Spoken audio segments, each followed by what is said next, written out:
Assalamualaikum warahmatullahi wabarakatuh. Perkenalkan, nama saya Sumiati. Saya dari Fakultas Ekonomi dan Bisnis dengan NIM 202001020089. Saya akan membawakan materi tentang taat kewajiban membayar pajak, dan saya akan membahas sedikit materi tersebut.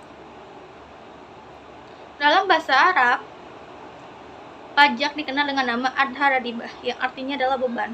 Kenapa disebut beban? Karena pajak merupakan kewajiban atas tambahan harta setelah zakat, sehingga dalam pelaksanaannya akan disebut dengan beban.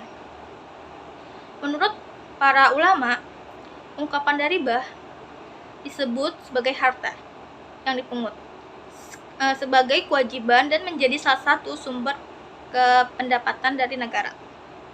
Sedangkan menurut kerja sangat berbeda, karena menurut beliau pajak adalah tanah dan subjeknya adalah non-muslim.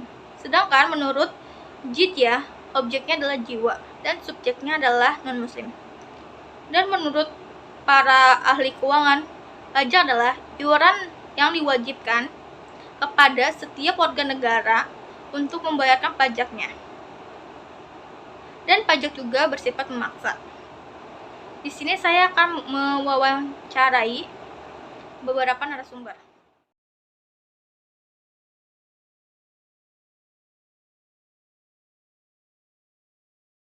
Mohon maaf sebelumnya, saya bersama dengan siapa? Nisa.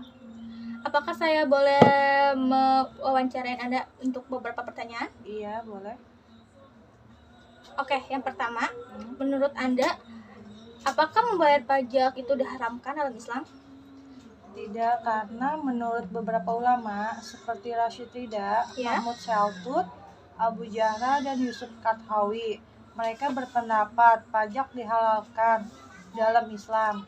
Menurut Rashid Ridha, mengatakan bahwa adanya kewajiban bagi orang kaya untuk memberikan sebagian hartanya dalam bentuk zakat yang berguna untuk keselamatan, dan mereka hendaknya dimotivasi dalam mengeluarkan uang di luar zakat untuk kebaikan di dunia.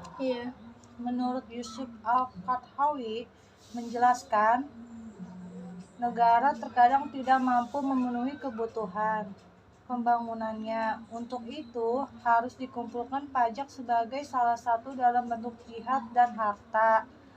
Dan menurut Abu Jahra mengatakan bahwa pajak tidak ada pada era Nabi SAW.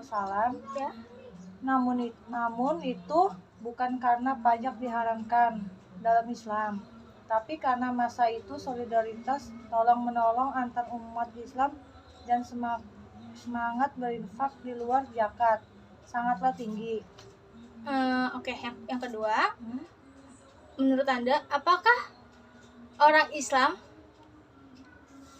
bekerja di kantor pajak itu boleh? Hukum bekerja di kantor pajak dan bea cukai sangat diperbolehkan karena gaji yang diterima oleh pegawai adalah halal. Hal ini dikarenakan hasil dari pemungutan pajak dan cukai adalah syubhat atau samar. Karena bercampurnya objek pajak dan bea cukai yang halal dan haram. Mungkin yang haram jumlahnya tidak lebih besar dari yang halal, yang artinya tidak semua uang negara berasal dari yang haram. Oke, makasih ya atas wawancaranya untuk ini.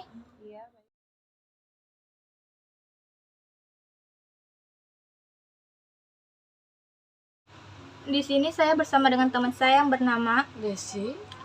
Apakah saya boleh mewawancarai Anda untuk beberapa pertanyaan? Boleh. Baik. Untuk yang pertama, apakah pajak itu sama dengan zakat? Tidak, karena zakat merupakan ketaatan umat muslim terhadap perintah Allah dan Rasulullah.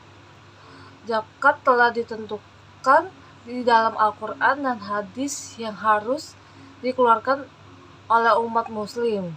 Sedangkan pajak merupakan ketaatan seorang warga negara kepada pemimpinnya. Pajak juga dibentuk oleh hukum negara pajak harus dikeluarkan oleh setiap orang lain, baik itu muslim maupun non-muslim. Baik, untuk yang kedua, apakah zakat bisa digantikan dengan pajak?